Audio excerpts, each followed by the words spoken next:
जय श्री राधे। आज का सत्संग, आज का ज्ञान परम पूज्य श्री हनुमान प्रसाद पोद्दार जी महाराज की पुस्तक प्रभु को आत्मसमर्पण से। भगवान का भजन, नाम जप किस भाव से करना चाहिए। परम पूज्य कहते हैं, भगवान के जिस रूप की हम उपासना करते हैं उस रूप में अटल एवं पक्का विश्वास होना चाहिए, नहीं तो भगवान हमारी ओर ताकेंगे ही नहीं। वे हमें असहाय की भांति छोड़ देंगे। किंतु उस अटल विश्वास से वे हमें छोड़ेंगे ही नहीं।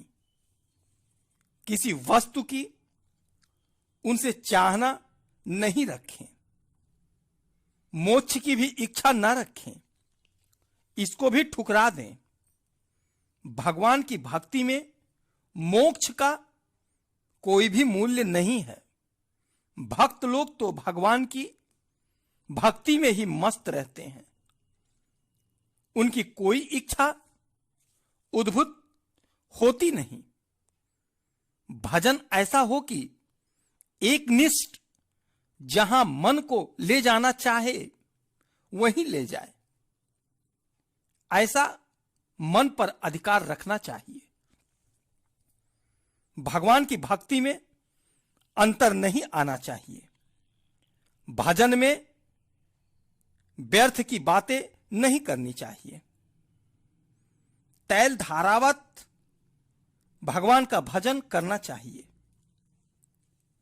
भगवान कहते हैं, जो नित्य निरंतर अनंत चित्त से मेरा स्मरण करता है वह नित्य युक्त योगी के लिए मैं सुलभ हूं, अर्थात उसे मैं बड़ी सुगमता से दर्शन देता हूं। जो कुछ भी सत्संग में सुने उसे धारण करने से श्रद्धा की वृद्धि होगी। श्रद्धा आगे परिपक्वता अवस्था में आकर विश्वास के रूप में आ जाएगी। इससे फिर भगवान की ही स्मृति रहेगी। इससे आगे फिर भजन भाव के साथ में होगा, उसमें हमारा अनन्य प्रेम हो जाएगा, एवं अनन्य श्रद्धा स्वतः ही हो जाएगी। जहां भगवान में प्रेम होगा वहां निष्काम भाव अपने आप ही आ जाएगा। प्रेम से हम यदि भगवान का नाम स्मरण करेंगे तो अपार शांति हमें मिलती रहेगी। प्रेम का यह स्वभाव ही है कि वह सुख देता है, तो उसकी स्मृति में जिज्ञासा जागृत होने पर स्वतः ही सुख होगा। नाम प्रियतम का है, यह बात उस स्मृति में अनुभूति होती रहेगी। किसी की मां से कहें कि तेरा बेटा ऐसा अच्छा है तो माता का हृदय प्रफुल्लित हो जाएगा। सगाई हुई तो लड़की में यह स्वतः ही आरोप हो गया कि अमुक मेरा पति है। उसमें स्वतः ही प्रेम बढ़ता जाएगा। कहीं उसकी बात होगी तो वह लुक छिप करके भी सुनने की चेष्टा करेगी। कहीं प्रियतम का फटा हुआ टुकड़ा भी मिल जाए तो उसको सुखानुभूति होगी। जब तक भजन में रति नहीं, प्रेम नहीं, तब तक उसे सुख की प्राप्ति कदापि नहीं होगी। यदि वह ऐसा सोचता है कि क्या करें, प्रेम करना पड़ता है, तो ऐसे विचार वाले को सुख कदापि नहीं मिलेगा। जपनीय में यदि रुचि हो तो सुख अपने आप ही होता है, अर्थात नाम जप में यदि रुचि हो तो सुख अपने आप ही होता है। रूप अभ्यास रुचि में नियम की आवश्यकता होती है। अभ्यास में तो घड़ी की आवश्यकता रहती है। मन यदि ध्यान में नहीं लगे तब भी जबरदस्ती लगाना चाहिए। आगे जाकर स्वतः ही उसमें स्वाद आने लगेगा, फिर प्रेम भी बढ़ने लग जाएगा। स्वाभाविक ही होता रहेगा, उसे छूटता नहीं, क्योंकि उसे तो उसमें ही स्वाद आने लग जाता है। यदि प्रेम हो तो गोपांगनाओं जैसा होना चाहिए। ऐसा अभ्यास कर लेना चाहिए कि भगवान के बिना मन लगे ही नहीं।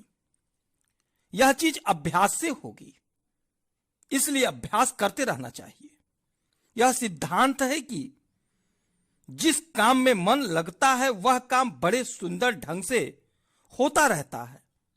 इसी प्रकार मन भगवान में लगा देना चाहिए। ऐसा लगाएं कि फिर छुड़ाने पर भी मन भगवान से छूटे नहीं। यह भाव होना चाहिए। यह भाव जब मूर्तिमान होता है तो वह राधा बन जाता है, फिर वह महाभाव हो जाता है। यह भक्ति मार्गी जीव के लिए परम आकांक्षा का भाव है। भजन को भीतर ही भीतर छोड़ना चाहिए। भजन को भीतर ही भीतर छोड़ना चाहिए, उसको गुप्त ही रखें। जिस प्रकार लोभी अपने धन को प्रकट नहीं करता, उसी प्रकार हमको भजन गुप्त रखना चाहिए। प्रेम की गहराई में उतार करके भगवान पर अपने को न्यौछावर कर देना चाहिए, फिर उसे निर्मल प्रेम रस मिलेगा। नहीं तो यदि प्रेम के नाम पर शरीर में ही प्रेम रह जाता है तो वह कलंकित करने वाला प्रेम है। अंत में वह कलंकित ही करेगा। उसे जन्म बंधन से छुटकारा नहीं होगा, बारंबार जन्म मरण के चक्र में आना पड़ेगा। प्रेमी अपने को प्रेम में ही छिपाने की कोशिश करता है। प्रेम का वितरण नहीं होता। प्रेमी अंदर ही अंदर अपने से बातें करता रहता है। मन ही मन में वह अटपटी बातें बकता रहता है। जहां प्रचार के लिए प्रेम होता है वहां सूक्ष्म रूप से कामना आ जाती है। जहां अपने में सुख की अभिलाषा जागे तो मान लेना चाहिए कि कोई अंदर छिपी हुई वासना जाग पड़ी है। प्रेम भगवान का ही स्वरूप है। जब यह प्रेम मन में उद्भूत होता है तो सारी इंद्रियों में शांति एवं ज्ञान की बहुलता हो जाती है। यह प्रेम वाणी के द्वारा वर्णन में नहीं आता। यह तो हृदय की गोपनीयता से भी गोपनीय वस्तु है। यह तो खुले हुए रूप में अपने प्रियतम से मिलता है। इसमें दोनों अर्थात भक्त और भगवान की आत्माएं मिलकर एक हो जाती हैं। जहां प्रेम नहीं वहां किसी न किसी प्रकार से लेना शेष है। वहां प्रेम ठहरता नहीं, ठहरता है तो भी मोटे रूप में। जैसे दिन एवं रात्रि चाहे कि हम दोनों एक साथ में रहें तो नहीं रह सकते। या तो दिन ही रहेगा या तो रात्रि ही रहेगी। दोनों किसी भी स्थिति में एक साथ नहीं रह सकते। इसी प्रकार प्रेम और संसार एक साथ में नहीं रह सकते। राम एवं सांसारिक पदार्थ दोनों नहीं मिल सकते। जहां राम है वहां काम नहीं। काम तो राम से कोसों दूर है। संसार के ध्वंसावशेष की धूलि लगाकर प्रेमी नाचता है। जहां मनोरथ है वहां प्रेम किसी प्रकार से भी नहीं हो सकता। इसलिए प्रेम का स्थान ऊंचा है। योम सज्जन मुझसे कहते हैं कि आप ज्ञान के बाद प्रेम होता है। सज्जन अर्थात किसी व्यक्ति ने मुझसे कहा ज्ञान के बाद प्रेम होता है। ऐसा कहते हैं तो क्या ज्ञान में प्रेम को छोटा करने की ताकत है? नहीं, छोटा नहीं है। उसे हृदय से ग्रहण करो। बात यह है कि ज्ञान में भी प्रेम छूटना नहीं चाहिए। जब तक ज्ञान में प्रेम का समावेश नहीं हो तो मानना चाहिए कि अभी वास्तविक ज्ञान की कमी है। प्रेम में ज्ञान छूटता नहीं। कुछ ऐसे ज्ञानी हैं जैसे सुखदेव जी, नारद जी, व्यास जी, ये भी जब भगवान के सौंदर्य का वर्णन अर्थात दर्शन करते हैं तो ज्ञान के रहते हुए भी प्रेम का स्वाद चखने लग जाते हैं। किसी महात्मा में कोई इच्छा होती है तो वह भगवत इच्छा से होती है। भगवान कहेंगे कि संसार में जाओ एवं पापियों को अपने ज्ञान तथा भक्ति द्वारा मुक्त करो, तो वह उनके कथनानुसार करेगा। प्रेमियों के भगवान प्रेममय होते हैं।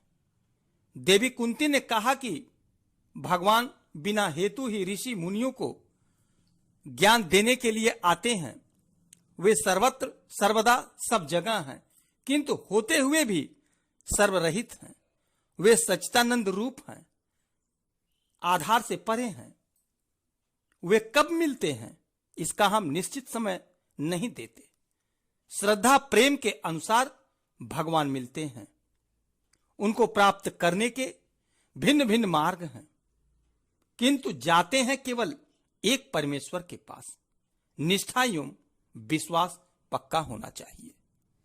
भगवान उसी को मिलते हैं जिसका निष्ठा और विश्वास प्रभु में पक्का होता है। जय श्री राधे, जय जय श्री राधे।